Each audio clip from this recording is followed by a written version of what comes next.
Hello everybody, this is Cat's Cottage. This is my second really cool shirt. But anyway, I'm getting the old crock pot out again and gonna cook some soup. I've already got a couple strips of bacon in there.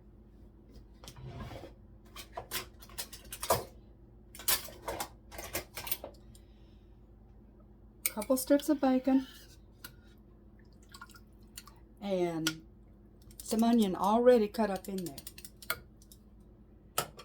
Now somebody told me that they didn't like that metal spoon. So how's this one look? Nice wooden spoon. Okay, now there we go. Okay, that looks good. Now I'll lower this so you can get down to my pot level. I know you are not here to see me. Okay.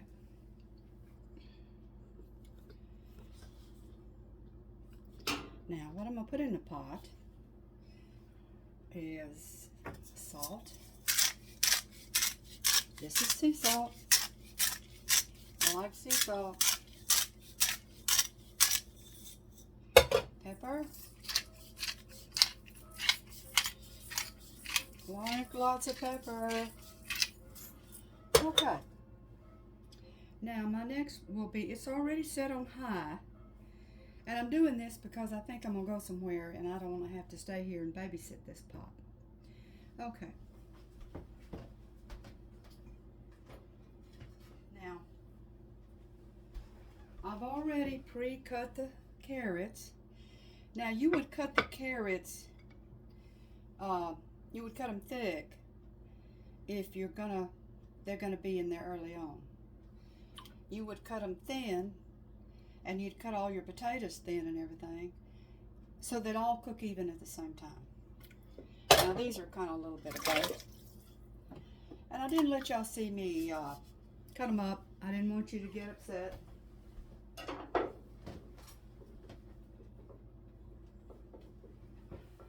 I've already peeled my potatoes, and so I am going to cut these potatoes up. That's not hard to do. I'm not going to cut them up real small because I like potatoes sometimes kind of big in a soup. Now see how I do them.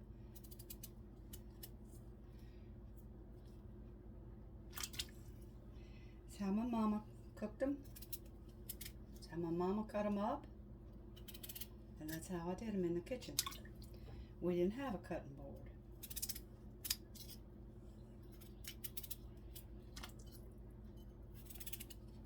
Okay. This one's kind of big. Okay. Now you would cut a potato up also the same way you do a carrot. If you want it to cook really fast, you would cut your potatoes up and kind of dice them up like that. Or if you want them to cook down and make a thicken in the soup. But if not, you just, cut them just like that. I've got some small and some large. That way the small ones will cook down and thicken up the soup. But I do like a bite-sized potato in my soup. These days, when we go somewhere to eat, you have to look hard to find the potatoes. They're little bitty squares. Okay. Now, I don't have any whole tomatoes with me this morning. But I do have some diced tomatoes. So I'll go that route.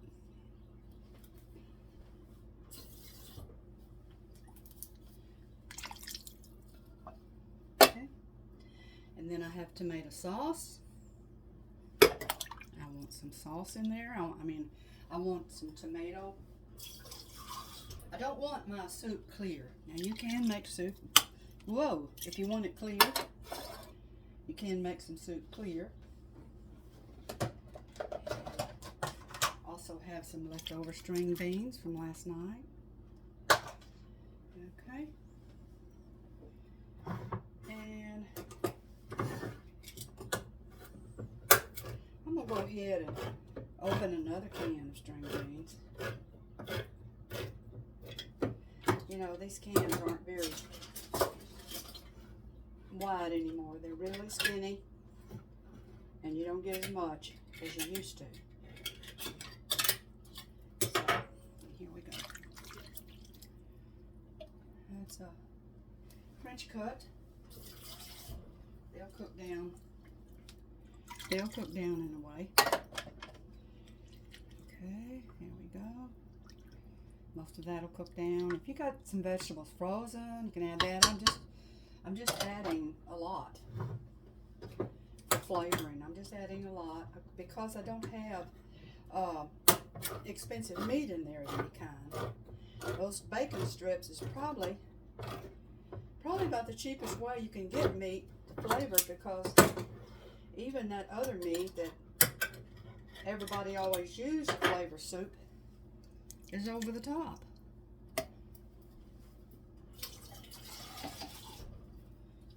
And I'm rinsing out the cans, dropping it all in there. Now then, here we go.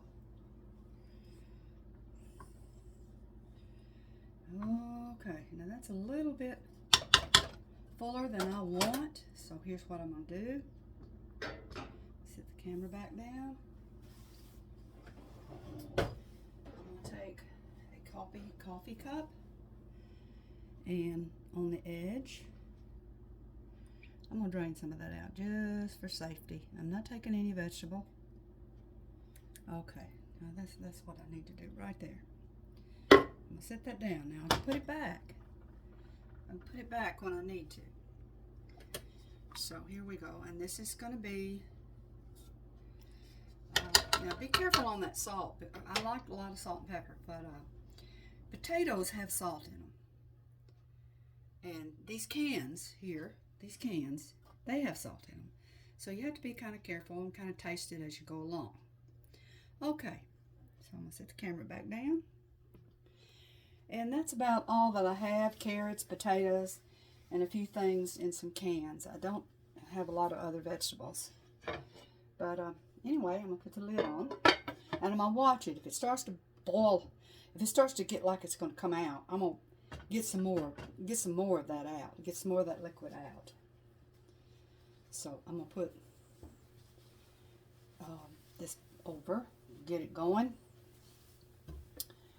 because I'm going to be here. And then if I leave somewhere, I'm going to turn this down to warm to be safe, if I'm not going to be gone long. And then keep warm. And then if I'm going to be gone just a little bit, a good while, I'm going to put it on keep warm. And if I'm not, I'll put it on low. I'm not going to walk off and leave this cooking on high or medium while I'm gone, because I just don't trust that. It's a crock pot, but it will burn. It will burn stuff. So, okay. Well, I guess that's about it. Now that's got to cook a while. And way to stretch it, if you want to stretch your soup after this, and you can do it right on. You don't have to do it the next day. You can take pasta, cook it on the side. I wouldn't dump it in because it's really not going to cook well like that. You need to cook it on the side in a pot. And you can take your soup, and then put it, after your pasta's on the plate, then you can put the soup over it or in a bowl. You can do the same thing with rice. Cook your rice, put the soup over it, or mashed potatoes. You can then put soup over it. You can take bread on a flat plate, lay white bread down, or biscuits, and put the soup over it. There's different ways you can stretch it early on, besides, the second go-round. But, okay, well, it was good talking to you, and I'd like to hear some of your comments. And thank you for visiting.